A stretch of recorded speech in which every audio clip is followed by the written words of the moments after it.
पोटनिवडणूक होती त्या दिवशी 2029चा बारामतीचा उमेदवार करून यावरून बऱ्याच चर्चा झाल्याचं बघायला मिळालं आणि सुप्रियाताईंनी यावर एक महत्त्वाचं वक्तव्य केलेलं आहे की 2029ला लोकसभेला पवार विरुद्ध पवार अशी लढाई होण्याची खबरदारी घेते आणि मी स्वतः त्या जर तसं काय होत असेल तर मी तिथून बारामतीमधून निवडणूक लढवणार नाही अशी भूमिका त्यांनी घेतलीच. मी खासदार सुप्रियाताईंचा मनपूर्वक आभारी आहे की अशी त्यांनी भूमिका घेतली आणि त्यांनी सांगितलं की पवार विरुद्ध पवार अशी आता लढाई कधीही होणार नाही त्याचं मी स्वागत करतो.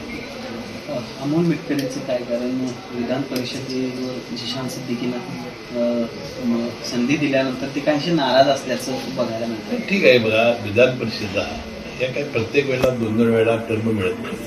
त्याला 6 वर्षाची एक वेळ टर्म अजितदादा पवारांनी दिलेली होती. अनेक इच्छुक कार्यकर्ते असतात, अनेकांचं शब्द दिलेले असतात आणि अजितदादांनी सुद्धा बाबा सिद्दीकी जेव्हा हयात होते त्यांना शब्द दिला होता. वाटतं या निमित्ताने आमच्या पक्षाने पूर्ण केलं आहे. नागपूरमध्ये पुन्हा एकदा घटना घडलेली आहे. 4 वर्षाच्या चिमुकलीवर अत्याचाराची घटना बघायला मिळते. काय कारण सातत्यानं अशा पद्धतीने घटना घडत आहेत आणि काय एकूणच मानसिकता आणि काय ही घटना तर अतिशय सुदैव आहे. 62 वर्षाच्या एका नराधमानं असं कृत्य करावं, मला वाटते अशा व्यक्तींना फाशीच देण्याची आवश्यकता आहे.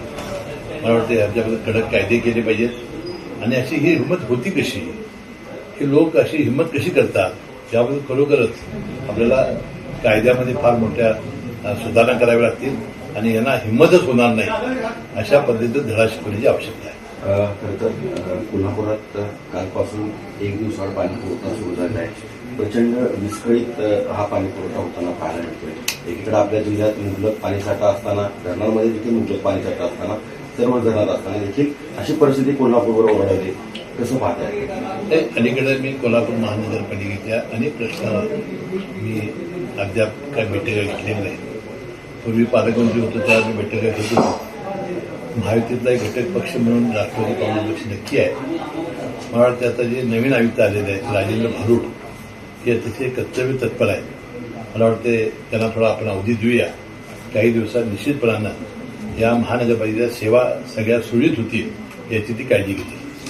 सर, गेल्या काही दिवसापासून गोकुळच्या निमित्तानं जिल्ह्यामध्ये राजकारण मोठ्या प्रमाणात तापल्याचं बघायला मिळते. आपल्यावर देखील गंभीर आरोप भाजपच्या सहयोगी आमदाराकडून होताना बघायला मिळत आहेत. काय सांगाल एकूणच, कारण त्या पद्धतीने हे आरोप होत आहेत खालच्या ते बघा, माझ्या राजकीय आणि सामाजिक 40-50 वर्षाचा माझा अनुभव आहे. यामध्ये अनेक सहकारामध्ये राजकीय आता मी 6 वेळा निवडून आलेलो आहे.